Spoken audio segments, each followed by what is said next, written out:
La parole est à Madame Cécile Intermédiaire pour le groupe socialiste. Merci, Monsieur le Président. Je ne voulais pas qu'on avance dans ce texte sans évoquer quand même la question de l'accès aux soins en période de crise sanitaire sur nos territoires. Et je voudrais évoquer ici la question de la désertification médicale. Cette désertification médicale sur laquelle finalement nous nous épuisons à proposer des amendements depuis 4 ans et même plus encore, et qui ne trouve pas de solution.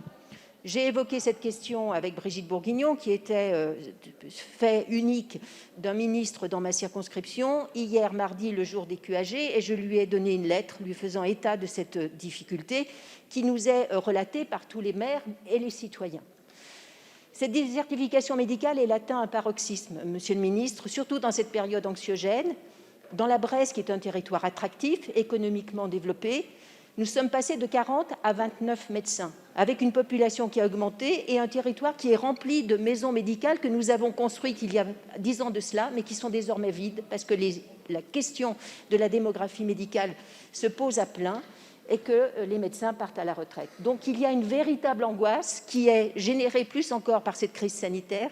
Et je voulais profiter donc de cet article pour vous dire que nous ne pourrons pas... Non, il n'a pas rien à voir, monsieur le ministre. La question de la santé, la politique de santé, c'est une politique de santé publique qui est nationale.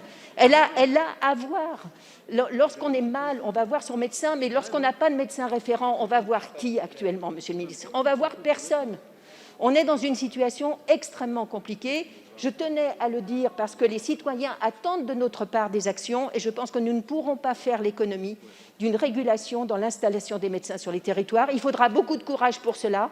Nous avons ce courage et nous tenions à vous le dire aujourd'hui. Merci, Madame la députée. La parole est à Monsieur